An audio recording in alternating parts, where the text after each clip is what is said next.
Xeph, are you listening? Oh, goodness sake.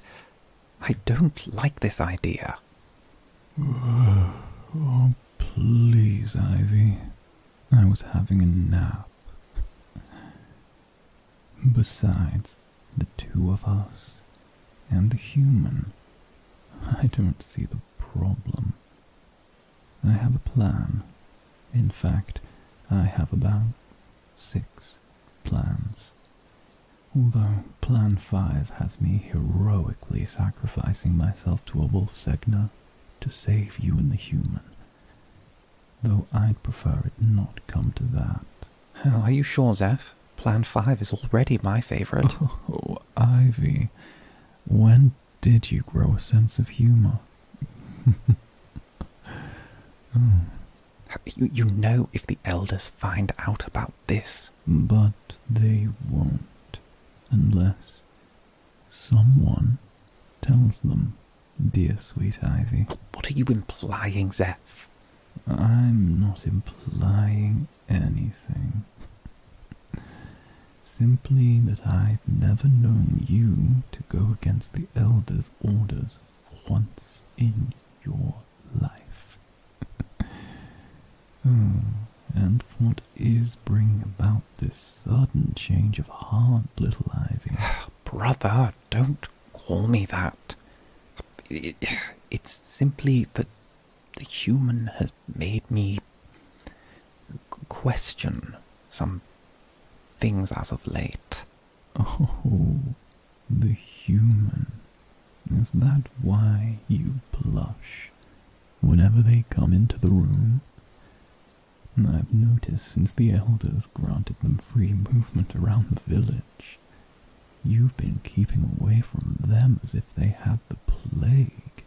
Oh, shut up, Xeph, or I swear I shall bludgeon you with a turnip again. And last I checked, you still have bruises from last time. Oh, now, calm down, little Ivy. You are a reasonable elf, and I know you would not have your head turned by a human of all things. In fact, I doubt there is an elf in the village which takes the elders' words to heart more. Why, the idea of you feeling amorous towards a human, simply unthinkable. Oh, well, brother, it is good to hear you finally appreciate my elven... And that is why I invited the human to join us. You did what? And here's our favourite human now. How are you, my sweet blossom? You look well. Very well. Now come, take a seat with us. Why not sit right here, next to Ivy? I'm sure you'll like that, won't you, Ivy? Xeph, you idiot, stop it. Oh, stop what, Ivy? I'm simply inviting our lovely human friend to enjoy some tea with us. Perhaps even share in our little plan. After all, you like adventures, don't you? Xeph, you can't seriously want to bring the human. It's dangerous. Oh, Ivy, I am offended on the human's behalf.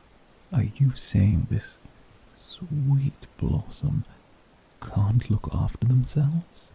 Oh, why, Ivy, why would you say a heartless thing like that? Unless, is there something driving you to feel protective of our pet human? No, I'm not saying anything like that. I'm just worried about them. No, not worried. Concerned. Humans are, well, and the prisoner is not really... I don't want them to...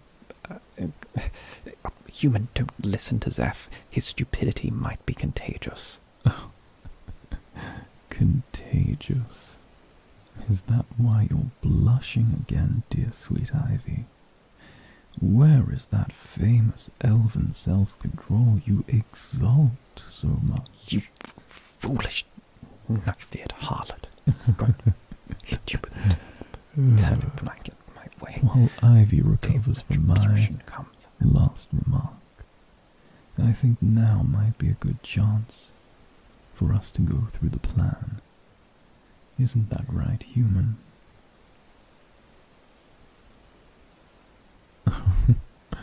What plan? I knew this would stoke your curiosity.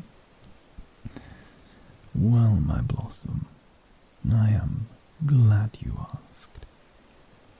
Ivy and I thought you may be tiring of the village.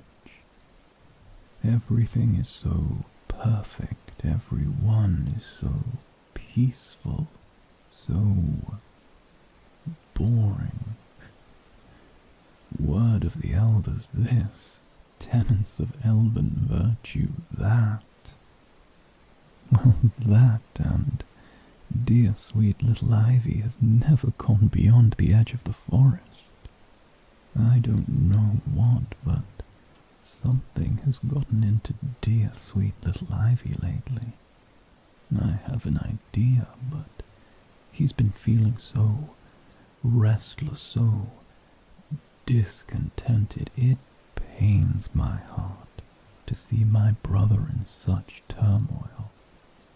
And like any good older brother would, I thought we should live on the wild side, go beyond the edge of the forest and see the rolling eastern meadows, drink nectar with the satyrs of the spider-lily fields, dance with the nymphs of the sapphire falls. Trust me, my blossom, you have not lived until you have seen the forest at its wildest. And Ivy wants to see that wild side of Zetria too.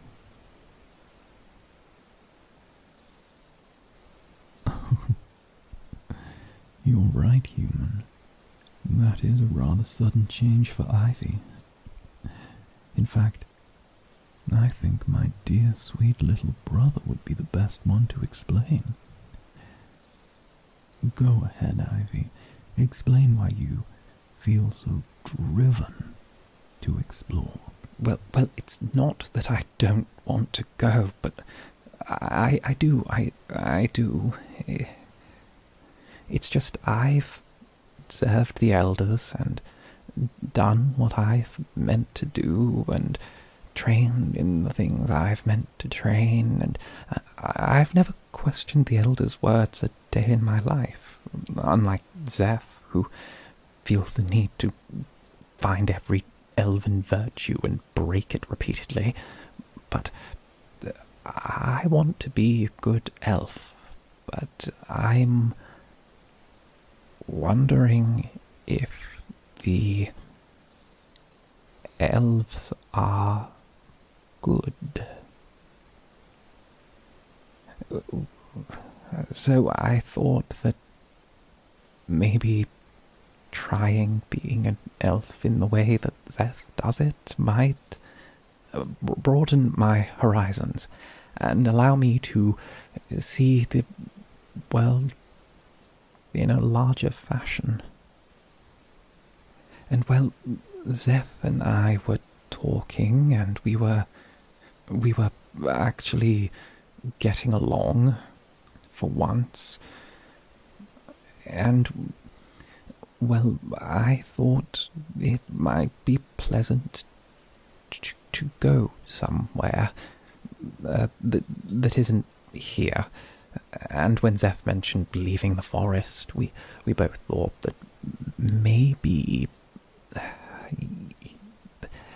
you might enjoy joining us.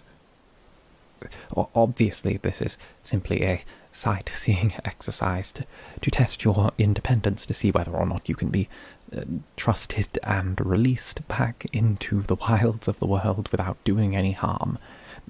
So Ivy and I decided to unite our abilities to create a way for you to enjoy the finer things. Of course, our company is more than fine, but in my experience, a change of pace can provide, or should I say provoke, emotional responses. So I rearranged the guards' schedules so no one would notice when we were gone. And I spoke to a few of my satyr friends to give us a clear path through the forest. That is, if you wish to go. Oh, don't worry about the elders.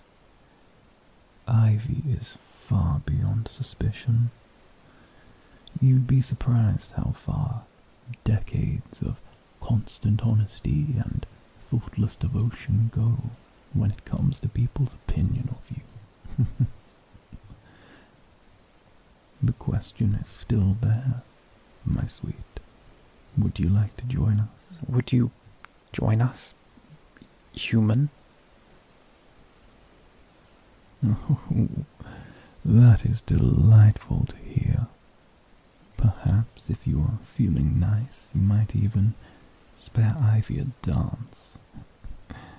Trust me, you are going to love the songs of the nymphs. They are free spirits, and the satyrs. The satyrs have the best nectar this side of the northern rim. Think of this as a growing experience. Ivy is going to finally see what is beyond the edge of the forest. I am not a child, Xeph. I have seen plenty, and I know how to have fun. It's just that you live like a heathen. Oh, well then, Ivy, I expect to see this wild side of yours in full. Yes, Xeph, very funny. The whole forest is laughing, even the trees. Can you hear them? No. Well, that says something, doesn't it? But might I remind you that we'd best leave now if we are to sneak out. There are over a dozen guard patrols moving through the forest at any given time, and the route I've planned must be executed to the minute. Very well, Ivy. I shall defer to your judgment. I shall simply hold the human's hand to prevent them from growing lost. Very well. Then I will simply hold their other hand to certainly ensure they do not get lost.